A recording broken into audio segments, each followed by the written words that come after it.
Del autor al lector y de la radio al oyente. La 1110 en vivo desde la Feria Internacional del Libro de Buenos Aires.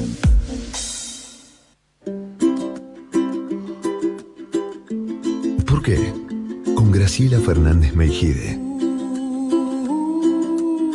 El único programa del dial que busca el consenso en el desencuentro. ¿Por qué? Los domingos a las 14 por la Radio Pública de Buenos Aires.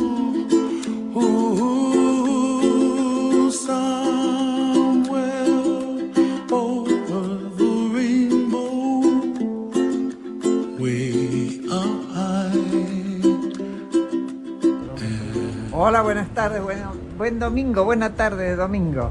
Aunque, ojalá que se mejore porque ha llovido como para que todos quedemos satisfechos.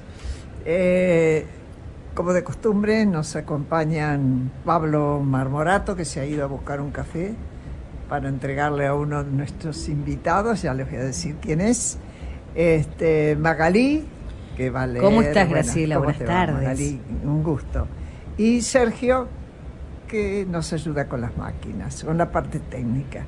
Bueno, Magalí empieza, antes de que yo cuente quiénes nos acompañan y por qué. Bueno, les cuento que pueden comunicarse con nosotros a través de @porqueprograma, por mail a través de porqueprograma@gmail.com. Para promover una Argentina con más y mejor industria, el grupo Techint creó ProPymes. Este programa acompaña la mejora en la competitividad de sus pymes clientes y proveedoras. ProPymes, el compromiso de Techint con su cadena de valor. Muchas gracias, Magalí. Mucha gente dice hoy, ya hace rato que lo viene advirtiendo, que es bastante común o bastante lógico pensar que quienes hoy son jóvenes van a cambiar de trabajo varias veces durante su vida. Quienes están con nosotros son jóvenes, no millennial, aclaro, pusieron cara... Sorprendidos, gratamente sorprendidos. Uno gratamente sorprendido, la otra gratamente agradecida. Pero han cambiado de profesión radicalmente, ambos. Y ahora les cuento quiénes son y van a entender por qué lo digo. Él es un escritor, que es Guillermo Martínez, ha escrito mucho, ha recibido premios.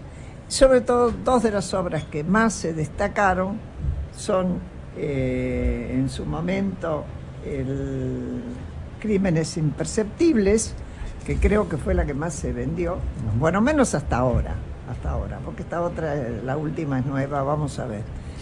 Además te agarra otra época también, ¿no? Otra época económica.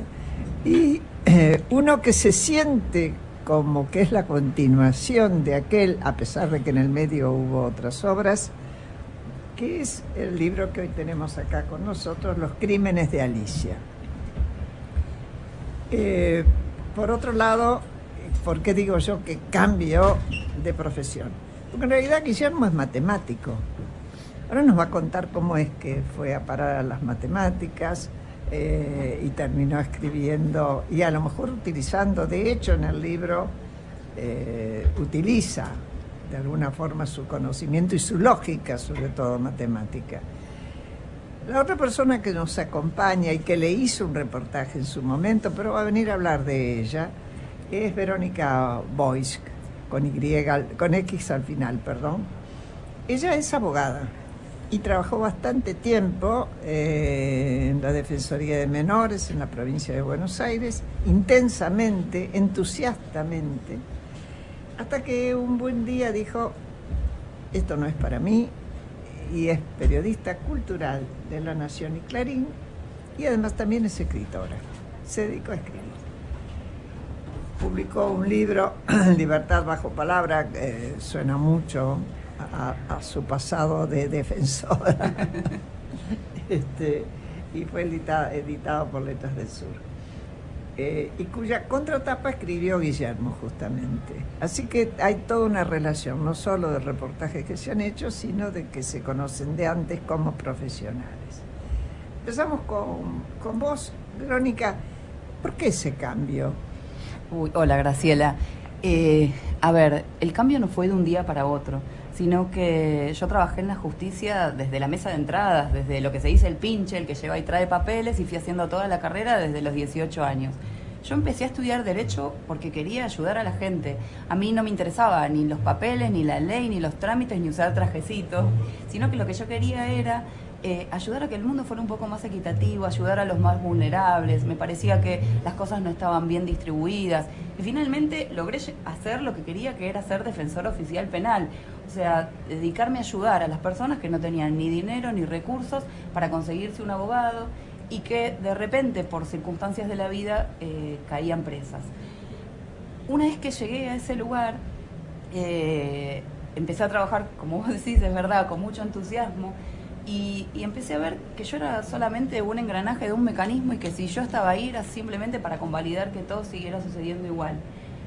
Esto que suena muy teórico en realidad me pasó al encontrarme con las personas y al enfrentarme y hablar con las víctimas, con los imputados, digamos, con la gente que caía presa, en donde sentí que yo estaba ahí, pero era como un dibujo, no servía lo que yo hacía. Entonces, la verdad es que, bueno, lo cuento un poco en el libro. Justamente lo que intenté hacer en la novela es mostrar todo el libertad bajo palabras. En libertad bajo palabras, sí. Intenté mostrar este proceso, no contar, no tratar de explicarlo, ni siquiera de buscarle como, sino que mostrarlo para que el que lo leyera pudiera sacar sus propias conclusiones y ver qué es.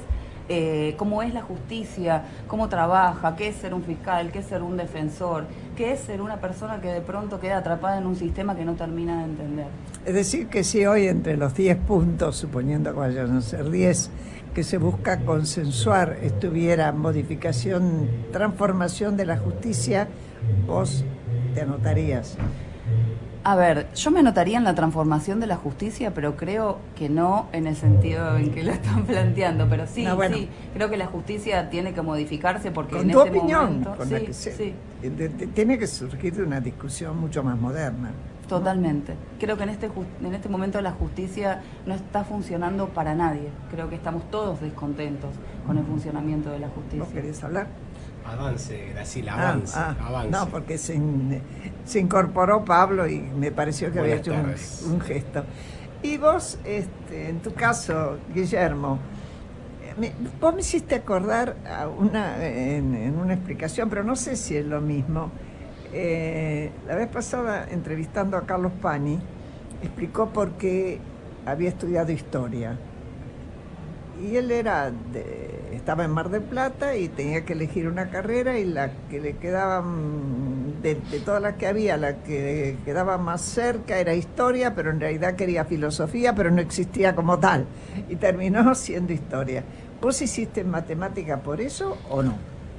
Claro, en mi caso sí, fue casi un accidente en mi vida, pero un accidente muy afortunado, quiero decir que estoy feliz. Ayer me tocó dar una charla en el ámbito de la discusión ciencias, pseudociencias.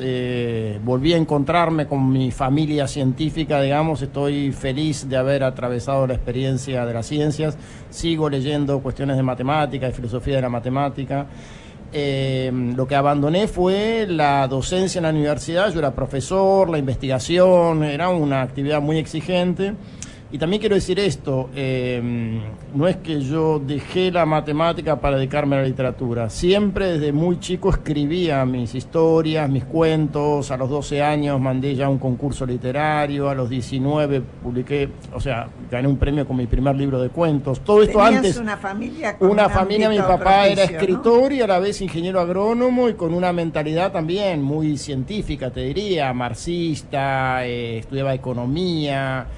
Tiene todo el Capital de Marx subrayado, leía la lógica de Hegel, en fin, era un poco el clima de época era ese. Además se recibía la revista El escarabajo de oro, se siguió en casa toda la discusión sobre Stalin, Camus, Sartre, todo ese tipo de discusiones se daban en casa, y además les gustaba mucho el cine a los dos. Mi papá y mi mamá fueron fundadores del Cine Club. Entonces, bueno, yo podría haber elegido filosofía, que era lo que más me interesaba en el secundario.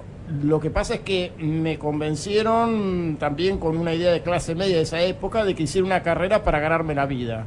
Entonces yo empecé ingeniería electricista. Ajá. Dentro de la carrera de ingeniería descubrí la parte de matemática y me di cuenta de que había un camino indirecto, pero muy interesante hacia la filosofía. Una ventana.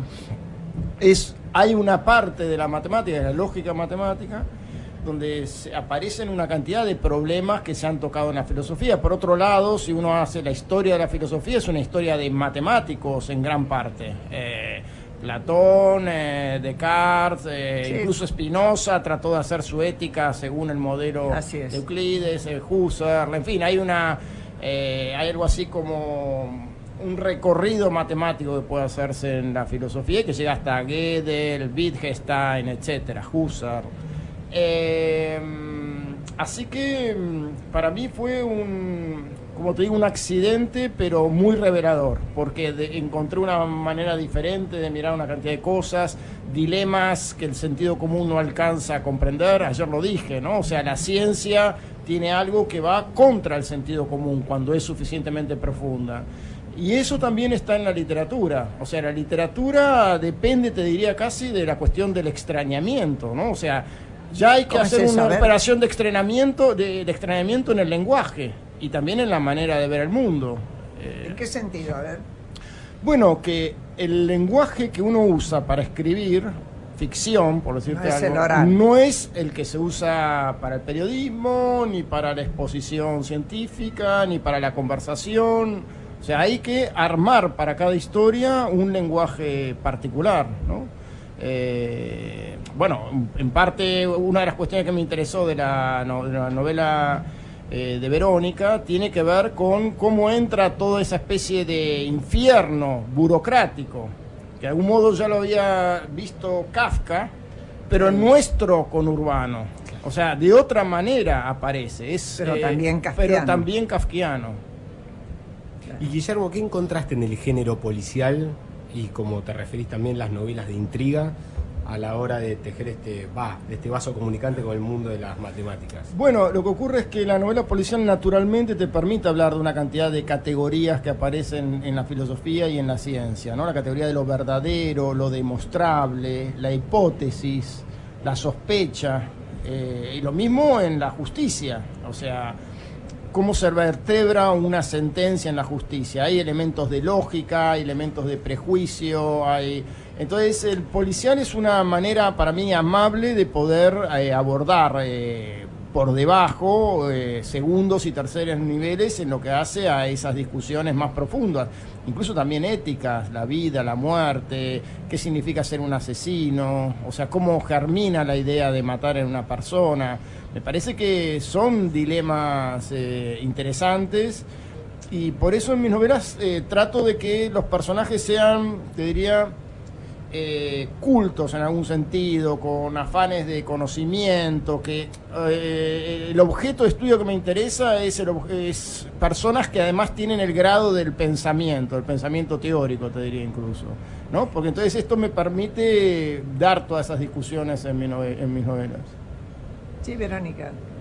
Sí, ahora escuchándote, Guillermo, no solo tus personajes son cultos, sino que en particular en Los Crímenes de Alicia, tus personajes son duales, porque detrás de la máscara de la inocencia aparece la culpabilidad y viceversa. Es que ese es parte del juego, ¿no?, de la intriga, de la novela de intriga. Es decir, que el lector sospeche de todos en el fondo. Por eso a mí me interesan también los personajes de la novela policial, porque tienen inmediatamente o plantean al lector esa duplicidad que hay en lo humano, ¿no? O sea, uno ve una parte de la persona, pero sabe que por debajo hay una vida privada y quizá una secreta, ¿no? Y el lector de novela policial es un lector muy exigente que desconfía de todo lo que se le dice e inmediatamente va a sospechar de la viejita simpática, del profesor distraído, en fin. Cuanto más inocente lo presenta el autor, más sospechas va a alimentar Sí, el o lector. cuanto más injertado sin que tenga mucho sentido.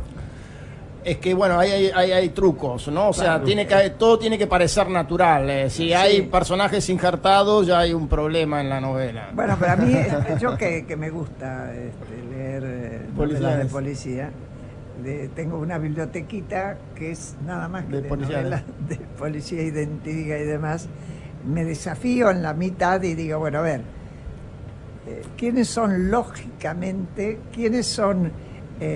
a quiénes te están sirviendo en bandeja el mayordomo? Ahí sí, claro. ¿A quién descarto? ¿Y Por por dónde demasiado va a obvio. ¿A quién es el obvio? Y quiénes son los que no tienen sentido a menos que sean el asesino. a menos que tenga algún papel después. A mí me pasó una cosa leyendo tus dos libros, tanto Los crímenes imperceptibles como Alicia. Vos dirás que tiene que ver, para mí tenía que ver. Yo estuve en Oxford de pasada, una vez que fui a Inglaterra, pasé, pero no podría decir estuve en Oxford, pasé por Oxford y lo vi un poco, sus piedras, su construcción, su ambiente, se huele ese ambiente, ¿no? O uno cree olerlo.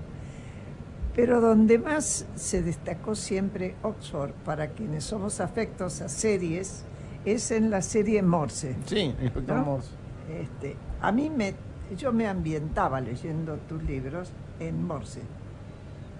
En lo que Morse te mostraba que casi no parece un policía, Morse. Es más un analista de este tipo, donde Claro. busca los contrasentidos y demás, ¿no? Claro, a mí no me interesa mucho la novela policial técnica, donde aparece la policía con todas sus parafernalias, los análisis forenses, etcétera. Me interesa casi como excusa para poder dirimir cuestiones que tienen que ver con la filosofía del lenguaje, la lógica, bueno, en el caso de Los crímenes de Alicia, el mundo de Carroll, ¿no? Porque Carroll tenía varias facetas, entonces me parece que es como una buena manera de iluminar esa clase de cuestiones. ¿Qué te sorprendió a vos del libro el último, el libro de Carroll, para decirlo de alguna manera? A mí me fascinó la forma de abordar una vida como es la vida de Carroll, porque detrás del dilema policial que va manteniendo la tensión en el relato. A ver, aparece un digámosle a segundo los, dilema. recordémosle a los escuchas que estamos hablando de Lewis Carroll. Sí, el autor de Alicia en el País de las Maravillas. Sí, en la porque novela si no, parece que habláramos de...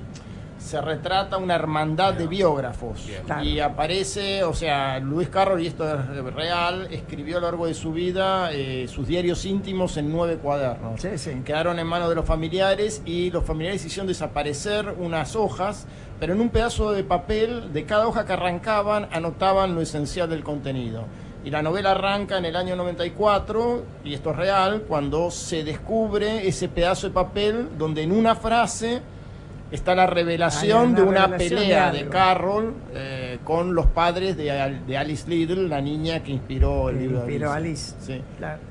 Vos decías sí. Sí, perdón, a mí en Verónica. ese sentido digo que lo que me pareció extraordinario es la manera de abordar y de tratar de interpretar una vida, que de hecho me parece de una actualidad increíble, porque hoy lo vemos, por ejemplo, en el documental que se hizo de Michael Jackson, en donde se vuelve a analizar su vida y toda su pedofilia, digamos, otro tema que aparece acá en la novela, pero me pareció muy buena la estrategia de Guillermo en el sentido de poner todas las voces en los miembros de esta hermandad.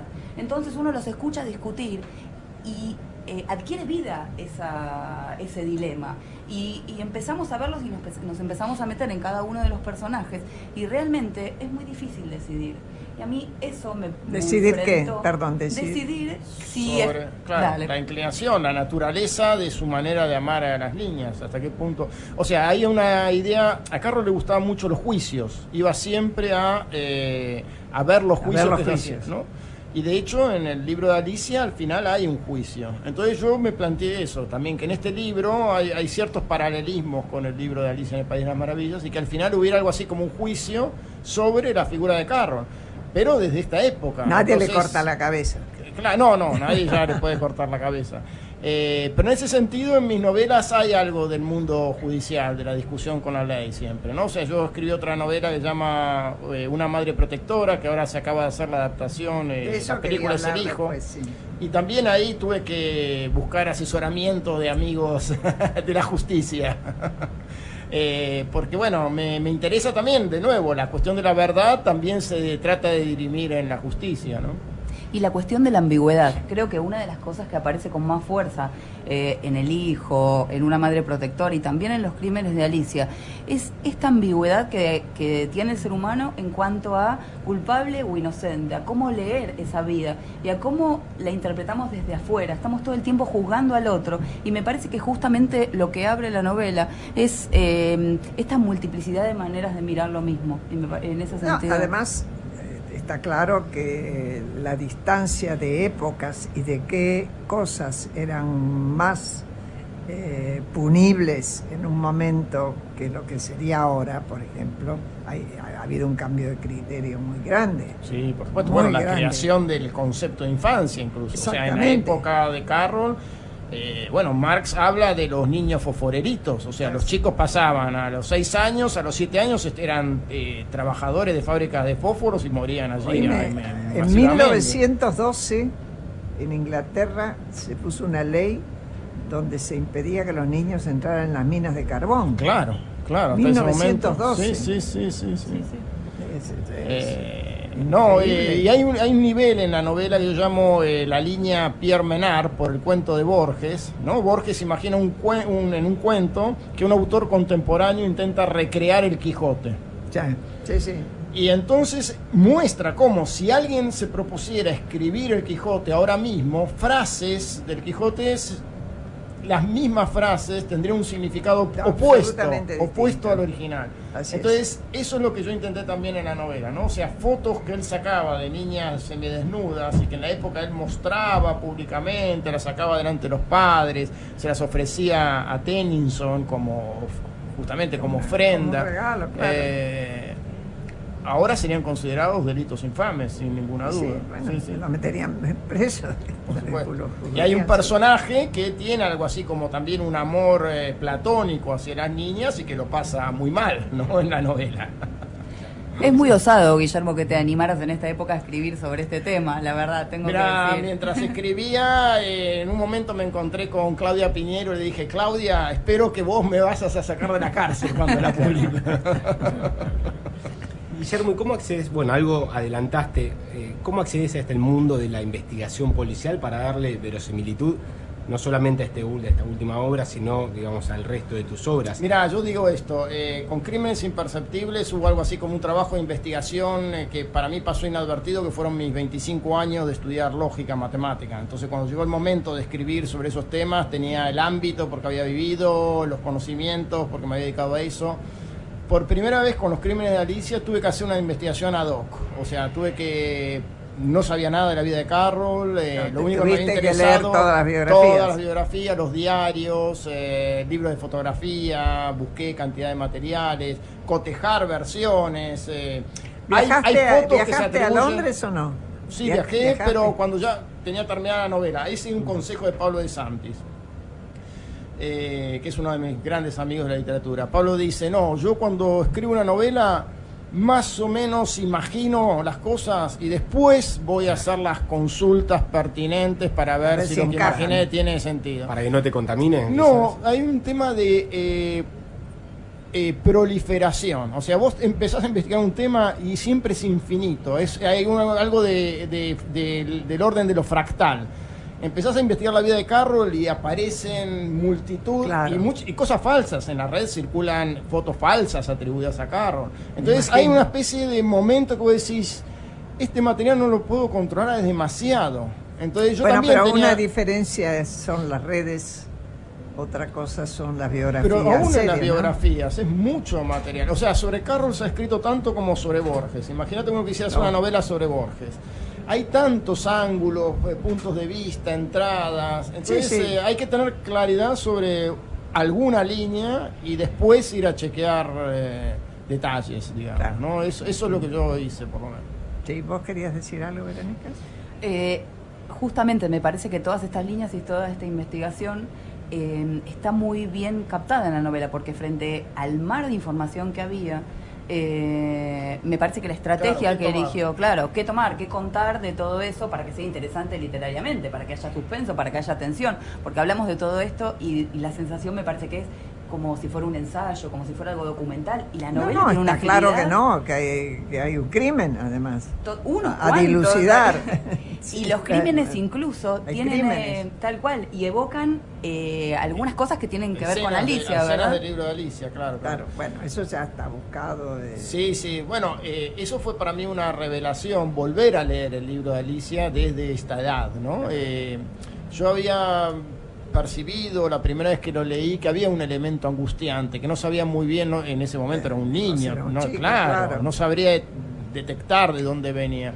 Y al leerlo me di cuenta de algo que para mí fue como lo más interesante de esta relectura, de que Alicia es una niña bien educada, que le han educado con algunas normas que ella se las aprendió muy bien, pero como toda norma aprendida en la infancia, apenas sale al mundo real, se encuentra con un mundo que es hostil, arbitrario, ilógico. Que rompe las normas. Y entonces se encuentra como inerme en un sentido, se encuentra arrastrada a una cantidad de cosas que están más allá de su alcance. Y eso para mí pegaba muy bien con la discusión filosófica de fondo que hay en la novela, que es la cuestión de qué significa seguir una norma, una serie, ¿no? Un método. Esa es una discusión permanente en la ciencia. Que de alguna manera están las dos novelas, ¿verdad? Esa Claro, la cuestión de la serie está en las dos novelas y acá se la relaciona más incluso con la idea de la traducción, en fin, con otras derivaciones. Cuando hablamos de las dos novelas estamos hablando de Crímenes Imperceptibles y de Alicia, Los Crímenes de Alicia, perdón. No, yo explico porque si no la gente... Porque incluso las dos novelas tienen el mismo detective, que es Arthur Seldon, que es el que une... y en realidad no es un detective. Es un profesor de lógica, digamos, ¿no? Un lógico matemático. Y un chico joven argentino. Que tiene como inicial G. Decidí ponerle la inicial G porque en la película lo llamaron Martin. Y entonces yo digo, ¿cómo? O sea, no es Martin. Guillermo, después de la investigación que hiciste para Los Crímenes de Alicia, el género que más proclive que uno pensaría es, bueno, va a ser una biografía. Vos obviamente ficcionalizás, no haces biografías, pero ¿cómo te hubieses imaginado, qué te hubiese pasado a la hora si tenías que escribir una biografía? ¿Qué te resulta cómodo o no de una biografía? Mirá, la verdad es que leí muy pocas biografías en mi vida. No es un género, no le tengo confianza del todo al género de la biografía. Por esto mismo que estamos diciendo, en el fondo. Porque escribir una biografía es recortar con ciertos sesgos siempre. Entonces, recortar para armar una figura que sea coherente en algún sentido, atractiva en algún otro sentido, y cada época va moldeando. Si uno lee la primera biografía, sí es fascinante leer muchas biografías de la misma persona. Claro. No, si uno lee la primera biografía de Carroll, está escrita por su sobrino, que fue uno de los niños a los que Carroll fascinaba con sus juegos. Entonces es un ditirambo tras otro, y sobre la cuestión de la relación con las niñas y los niños, el sobrino escribe 2 capítulos y le da una dimensión religiosa, y es absolutamente ingenuo en su entusiasmo, en sus... o sea que hay algo de... concesivo tal vez también. Claro, no admite ninguna posibilidad de que las cosas hayan tenido un costado oscuro o equívoco, ¿no? ¿Qué pasa si lees una biografía de un adversario, si querés, literario de Carroll? Y también, entonces el sesgo ahí va a haber otro sesgo. Claro, por eso digo, y eso para mí se nota mucho en las biografías siempre. Bueno. Pues es la idea también de crear un gran carácter. A veces en la época actual, predominaría justamente mostrar los claroscuros, porque una vida de santos no interesaría a nadie, ¿no? Pero también entonces habría un énfasis, supongamos, una persona que hizo una vida más o menos proba y en algún momento metió la pata con algo. Y bueno, 10 capítulos de la biografía dedicados a ese detalle. ¿no? O sea, hay algo así, de que ya la mirada del biógrafo contamina mucho todo el material. Eso es lo que en general me aleja de las biografías. ¿Y qué pasa entre las biografías y la obra? ¿Qué pasa una vez que te parece que las obras hay que leerlas desde las vidas de los autores? Y no,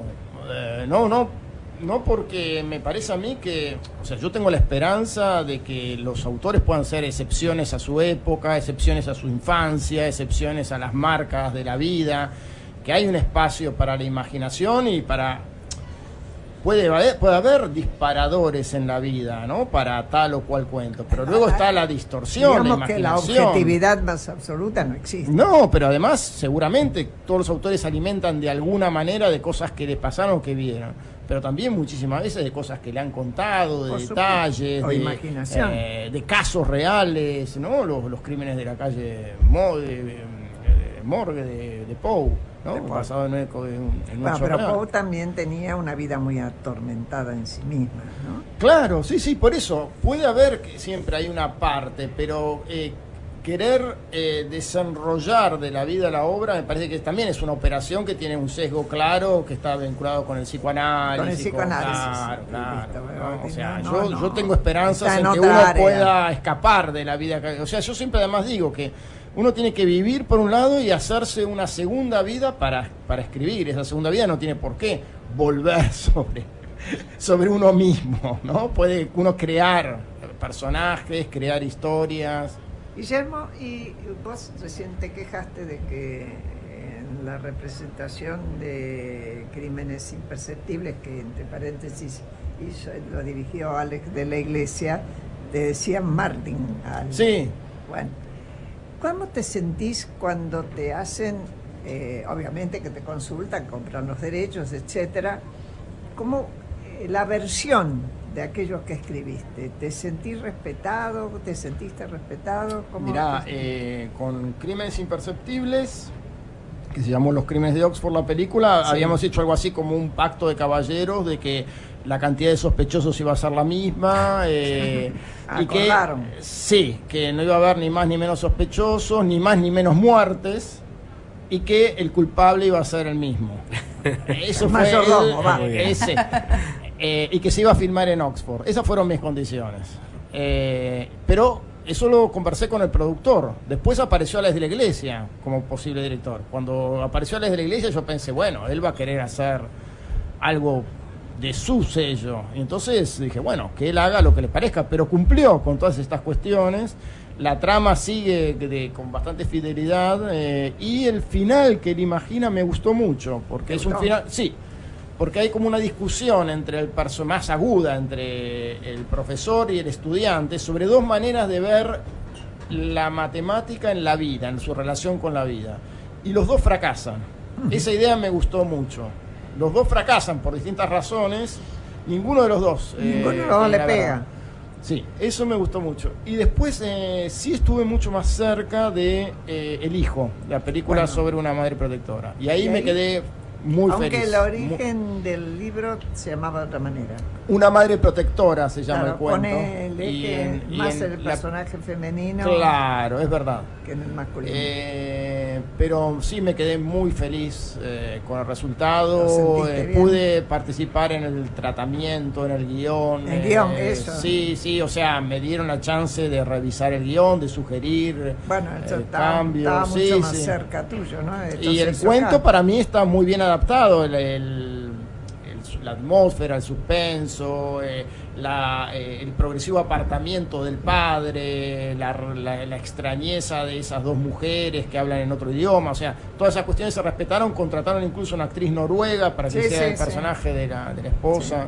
Así que me parece que... Y además también hay un personaje como la monja en el otro caso que es raro. Sí, raro, claro. Bueno, eso es lo que a mí me interesa de la imaginación, ¿no? La posibilidad de poder crear personajes que no son los más obvios.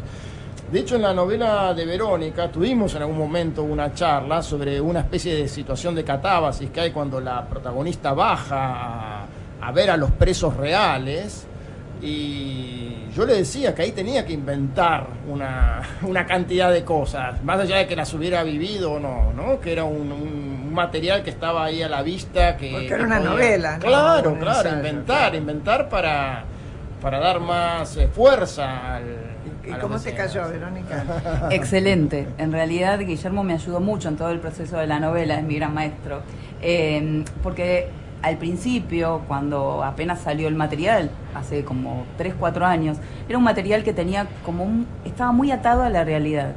Y no servía. Entonces después cuando lo agarré junto con Guillermo y empezamos a ver, claro, la idea era que eso fuera como el mármol de los escultores, en donde yo pudiera ir tallando las frases y las escenas para que se volvieran literariamente interesantes, para que dijeran lo que yo quería decir, para que construyeran una historia y mostraran qué era lo que uno vive y no termina de poder nombrar, que me parece que es eso. Uno, a medida que va viviendo, hay un montón de cosas que nos pasan, que también tiene que ver con el extrañamiento que habla Guillermo, en donde nos suceden un montón de cosas y cuando las llegamos a contar, solo contamos un pedacito de eso. Entonces la idea, o por lo menos la idea que yo tengo de la literatura y de las historias, es que permitan mostrar lo invisible de la experiencia, lo que no podemos ver, lo que no podemos nombrar, para que a partir de escenas o de personajes se vuelvan visibles y aparezcan. ¿Ustedes se conocían de antes cuando vos lo consultaste o fuiste a él? La maestría, yo soy profesor de la maestría en escritura creativa en la UNTREF, que dirige María Negroni. Sí, y yo fui alumna y fue como razón, el profesor. Sí, ahora entendí. Sí, totalmente. Él fue mi profesor. La verdad que en sus clases la pasé muy mal, volví a llorar. No diga, espera. Rebobinemos porque si no nadie va a ir a las clases de Guillermo. ¿Te verdugueo? No, no, para nada. Los hago leer, eso es el problema. Nos hace leer como 100 cuentos en 2 meses. Y es muy estricto y la verdad que es una persona como muy detallista en cuanto al cuidado de las palabras, de las frases, de las imágenes, de las escenas. Y en ese sentido, sí, escribir es un acto bello y hermoso, también es un trabajo. Y me parece que lo que Guillermo logra es hacer que salga la mejor voz que puede salir. Guillermo, ¿dónde habías abrevado antes? ¿En algún taller? Yo pasé, tuve un taller bastante exigente en mi casa con mi papá, que era mi primer Esos editor. suelen ser los más resistidos. No, pero yo tenía muy buena relación con él y él tenía un humor muy bueno también, así que pero era exigente también, y luego el taller de Liliana Hecker, que me parece extraordinaria para formar escritores. Bueno, de hecho hay una cantidad de escritores, Pablo Ramos, Samantha Schweblin, que pasaron por su taller, Inés Garland, o sea, mucha gente pasó por... También exigente, Liliana. Liliana exigente, pero de una manera mucho más amable que creo yo que la mía, porque ella tenía mucho cuidado siempre en mencionar qué era lo que le parecía que estaba bien de lo que se leía. Y yo a veces en el afán de mostrar, o sea, es más difícil saber qué es lo que está bien que lo que está mal. Lo que está mal es como salta más rápidamente, ¿no? Pero muchas veces hay cosas que están bien y ella era muy buena también en señalar destacar el posible eso. Potencial de cada obra. Darte un escalón donde pararte. Es una esperanza, ¿no? Decir, bueno, todo esto no me sirve, suicido. pero... Tal cual, por acá voy. Sí, pero está esta parte que de acá vamos a rescatar en cuenta. Te han dicho que hiciste llorar, así que... No, pero también tengo que decir que es extraordinario y es muy generoso, y gracias a Guillermo encontré como una voz, encontré como recursos de donde agarrarme para poder construir una frase. Dicen que dar detalles es ser generoso en la escritura, y justamente Guillermo lo que me mostró es cómo encontrar los detalles, cómo hacer que cada frase tuviera todo el brillo que podía tener, salir de estas cosas que son pseudo literarias y uno piensa que por poner determinada palabra va a funcionar y no, y realmente que todo eso se lo debo a él, es sumamente generoso. Yo tomo la exigencia como algo positivo, a pesar de que en el transcurso hay cosas que son dolorosas, porque hay algo de la escritura que tiene que ver con uno y que es muy difícil de separar. Entonces criticar un texto muchas veces es criticar al que lo escribe. Guillermo, perdón. Claro, no, como yo vengo de la ciencia, se supone que es un objeto de estudio y que nadie se tiene que ofender. Eso es lo primero que digo en las clases. Vamos a trabajar separando al Además, texto no del necesariamente todo el mundo debe escribir. Hay quien puede Mirá, creer que lo que puede pasa es que y no. todo el mundo puede escribir hasta cierto punto para Sí. mí. Eso sí se puede enseñar. puede, pero Después no el mundo necesariamente. propio de cada uno puede ser más interesante o interesante para más personas o interesante para cierta clase de personas, pero la verdad es que mi experiencia es que todos mejoran y rápidamente. Eso es lo que a mí más me llama la atención. O sea, en todos los grupos que he tenido, ya sea de taller, en la maestría, etcétera, ellos mismos se sorprenden cuando uno les señala 3 o 4 cosas que a partir de ahí lo toman como brújula para corregirse a sí mismos. O sea, yo en ese sentido tengo bastante confianza en la posibilidad de que todo el mundo pueda desarrollar una idea de la escritura literaria. Guillermo, ¿qué referentes literarios tuviste, tenés y qué escritores y escritoras de las nuevas camadas o contemporáneos tuyos te gustan? Además de Verónica. Sí, no, bueno, yo tuve 3 autores que sigo leyendo, que me parecen importantes en ese sentido, más allá de que hay otros que admiré muchísimo, pero son, bueno, Borges, por supuesto, Henry James y Whittle von Browix. Son 3 escritores muy diferentes entre sí, pero siento como algo en mi mundo que se parece a la manera de imaginar en diferentes aspectos, ¿no? Después de los autores contemporáneos, bueno, lo he seguido a Piglia, a Pablo de Santis en toda su trayectoria. Te diría más, estoy muy orgulloso de que soy casi como el primer lector de sus novelas. Me parece un autor extraordinario. Últimamente en el Premio Nacional dimos el primer premio a Daniel Gueve por una novela que me pareció extraordinaria, que es El Absoluto. Y el segundo premio a un autor que se llama Gustavo Ferreira, que también fue para mí una revelación de los últimos tiempos, ¿no? Una novela que se llama La Familia, es que es como si fuera una novela de ideas a lo Thomas Mann, pero en clave de diatriba, ¿no? Contra la familia. Sí, sí, maravillosa. Muy profunda, muy... después, bueno, por supuesto, Samantha Schweblin la considero una, si no la mejor cuentista de todos los géneros, digamos, posibles, ¿no? También he leído a Ana María Shua. Sí, sí, sí. Bueno, no te vamos a exigir que me acuerde. Nadie se va a enojar con vos. No, es que toda la enumeración termina siendo arbitraria, Sí, porque total. siempre alguien queda fuera. Total. Sí. Pero esos son... y el otro que me gusta mucho es Carlos Chernoff. Son todos escritores a los que he seguido a lo largo de varios libros, ¿no? Eso acá en Argentina. En Argentina, salvo en el caso de Harry James, pero en la Argentina. Y Borges. Sí, Borges, por supuesto, escribió un libro sobre Borges y la matemática. claro. Me leí la obra completa de él. Como formación, Cortázar también. O sea, Cortázar y Borges están, yo digo, en el ADN de los escritores argentinos, porque no se puede escapar de una marca. Escurrido ese. No, ese Cortázar bulto. también. Lo que pasa es que no son autores que sigo leyendo, ¿no? No, claro, bueno. Pero bueno. Ya no Y en clave de produjeron más. adaptación en películas, ¿no? De tus novelas, ¿qué director o directora te gustaría decir, estaría muy bien para tal o cual novela tuya? Yo había pensado para Los Crímenes de Alicia a Menábar. Por el libro, por la adaptación que él hizo, Los Otros se llamaba. Que Director español. Sí, Buenísimo. me parece que esa adaptación tiene un clima que podría... Que andaría bien. A mí me gustan los directores que puedan manejar atmósferas.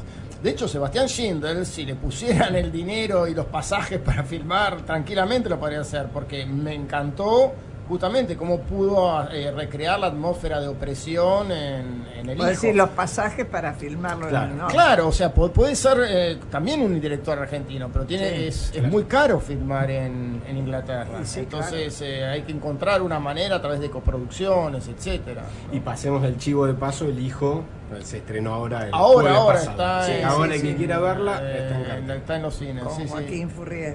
Joaquín Exactamente. Furriel, Martina Guzmán, Luciano Cáceres, y Cáceres. una actriz extraordinaria que para mí se roba la película, que es Regina Lam, una actriz que hace, bueno, de la nodriza, ¿no? Que Noruega. Sí, que casi no tiene diálogo y su presencia es extraordinaria. Sí. En la película. Es que yo creo que Schindler lo que más logra en El Hijo, por lo menos para mí que había leído antes Una madre, la novela de Guillermo, es conseguir que todo lo siniestro y todo lo terrible que le está pasando a este padre quede en la cabeza del espectador. Y me parece que eso es extraordinario. Creo que en cine se llama fuera de campo, lo que uno no ve y termina de construirse en el espectador, en el que mira. Pero realmente la atmósfera es de un poder tal que uno termina de construir la historia en su cabeza de una manera increíble. Y a mí me llamó la atención además mucho el comienzo, todos los diseños, desde geométricos a no geométricos, de un caracol. El caracol. Claro. Sí, la idea del caracol porque es sin una salida. forma de la evolución. Claro. Y además está esa segunda, porque la idea de la novela y de la película trabaja con dos formas de locura. Una que la sociedad detecta de inmediato, que se llama el síndrome de Capgras, ¿no? O sea, el padre que aparentemente no reconoce a su propio hijo, pierde el vínculo. Y la otra, que la sociedad no alcanza a ver, hablamos por eso de la cuestión del sentido común, lo que se vuelve norma, que es cuando una madre es sobreprotectora, ¿no? O sea, muchas veces se ve una madre protectora, ¿no? Y a veces por detrás de esa protección puede haber un elemento de locura, ¿no? Eso es el síndrome. De hecho, yo escribí la novela dentro de una colección de relatos psiquiátricos. ¿Ah, sí? Y charlé justamente con Carlos Chernoff sobre esta modalidad de lo que se llama el síndrome puerperal.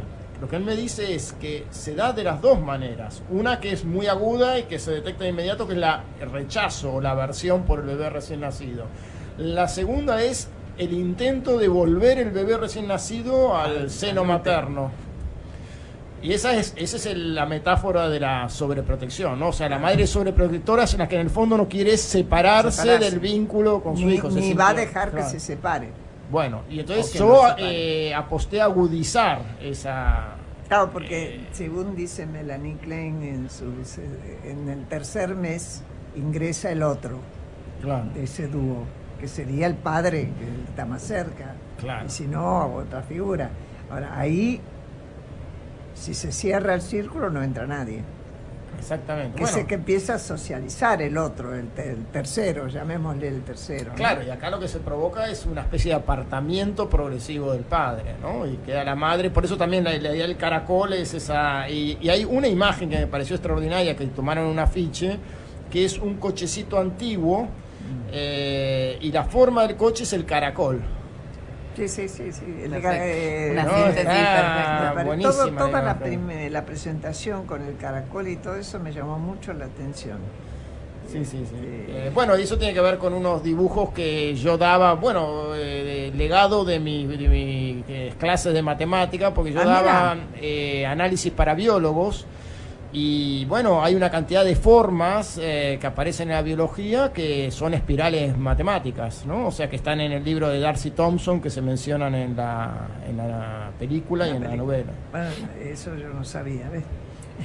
Guillermo, en una de las entrevistas que leí, no sé si la que le hiciste vos, Verónica, comentabas que, bueno, obviamente Los crímenes de Alicia es un correlato de crímenes imperceptibles, pero que te imaginabas una tercera novela.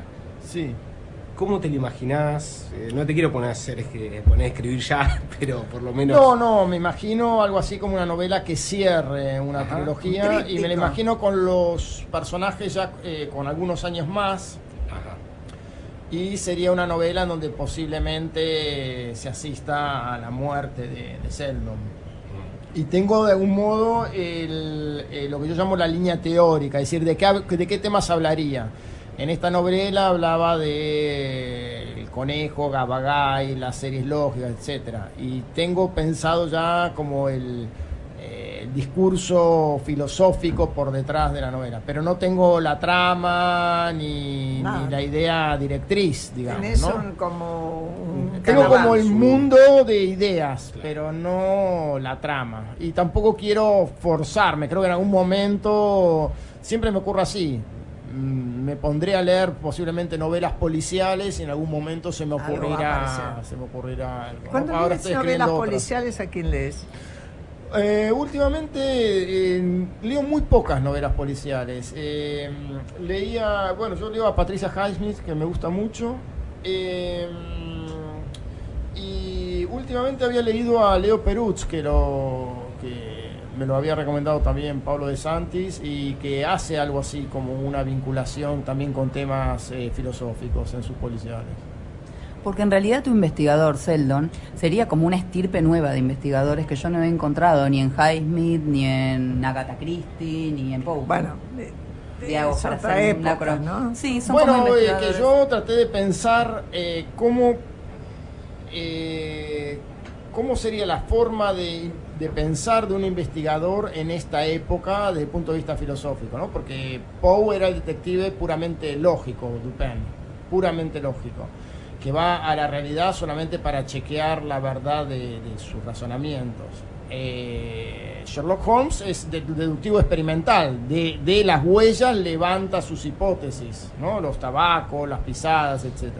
Poirot es el de los deslices psicológicos, claro. Desprecia todo lo que es evidencia material, pero y se dedica a charlar con la gente, claro. Charla con la gente hasta que alguien le dice algo. Y entonces, ¿cómo sería en nuestra época? Bueno, a mí se me ocurrió la cuestión de los límites de las teorías, ¿no? Que es algo que está presente en la lógica, en la teoría del caos, en la incertidumbre. ¿Y lo harías acompañar todavía por el estudiante? Que ya no sería un estudiante, ¿no? Por eso digo que hayan pasado unos años, eso es lo que quisiera. Claro. Sí. Si no fuera policial, ¿te imaginás escribiendo en algún otro género? Escribí en otro pero ahora género. Digo, Sí, mi próxima novela es una especie de intriga literaria, como fue mi segunda novela, que era un triángulo entre escritores. Ahora va a haber otra intriga literaria, pero sin crímenes, digamos, ¿no? ¿Y vos, Verónica, estás escribiendo? Sí, estoy escribiendo una novela de amor. Esta vez tengo ganas de hablar de amor, y tengo un poco de ganas de hablar de los roles de la mujer, de cómo nos enfrentamos al otro, de cómo nos definimos en base a la mirada del hombre. Entonces, para eso voy a jugar con un triángulo. Se llama, ya tengo el nombre, es La estrategia de la rana, se llama la novela. La estrategia de la rana. Porque no sé si sabías, pero cuando vos a una rana la pones en agua y pones al agua a hervir, la rana empieza a cambiar de temperatura. A medida que el agua cambia de temperatura y a cambiar de color, usa toda la energía en este cambio para salvarse, pero el tema es que cuando el agua finalmente hierve, la rana no tiene fuerza suficiente para saltar, porque toda la energía la usó para adaptarse. Es un poco una metáfora, una alegoría de lo que va a suceder en la novela. Y bueno, ahí estoy escribiendo. Medio dramática, ¿no? Medio dramática. Es muy buena la imagen. Medio dramática, sí. Pobre. Te dan ganas de saltar a la olla, sacar a la rana. La idea igual, la novela, o mi idea, por lo menos hasta donde estoy escribiendo ahora, es que esta mujer se quede en esa olla, que nunca termine ni de saltar ni la olla de hervir. Porque lo que quiero mostrar un poco es la tensión de todos los días, que es lo que nos pasa en realidad en las situaciones más cotidianas, en el matrimonio, en los vínculos. Vamos a ver qué resulta tal cual. Claro, pasa que cuando uno lo mira desde otro lugar, que no es el novelístico, uno puede decir desde lo social, que en la medida en que la situación económica se amplía y es más sólida y más gente tiene participación en ella, ingresan más derechos o ingresan más gente con derechos. Cuando eso se achica, los primeros que saltan son los últimos que entraron. Sí. Los más débiles. Es triste, claro, pero es así. Los más débiles son... es ineluctable, desgraciadamente. Sí. Es así. Bueno, yo les agradezco un montón que estén acá. Voy a repetir el nombre de los libros. En el caso de Verónica, hasta ahora Libertad bajo palabra, ninguno otro. Con contratapa escrita por Guillermo Martínez, que a su vez está aquí invitado por haber escrito Los crímenes de Alicia. Continuación de aquellos que lo leyeron en su momento, de Los crímenes imperceptibles. Gracias a ambos, nos dieron una clase de cómo se puede cambiar en la vida qué sé yo, disciplina, de una situación previa a otra que aparentemente es lo contrario, pero no lo es como una continuación. Gracias a los dos, muchas gracias. Gracias a ustedes. Y a ustedes que nos están escuchando acá desde la feria, les decimos, la feria ahora se está animando, como no llueve más la gente se anima, véngase si quiere, dese una vuelta, en todo caso termine muy bien este domingo y no se mueva, ya sabe que tenemos la otra mirada después con Gustavo Mura, que vale la pena. I love you. I hear babies cry and I watch them grow. They'll learn much more than we'll know. And I think to myself, what a wonderful world. Someday I wish upon a star. Wake up where the clouds are far behind me, where trouble melts like a lemon drops high above the chimney top. That's where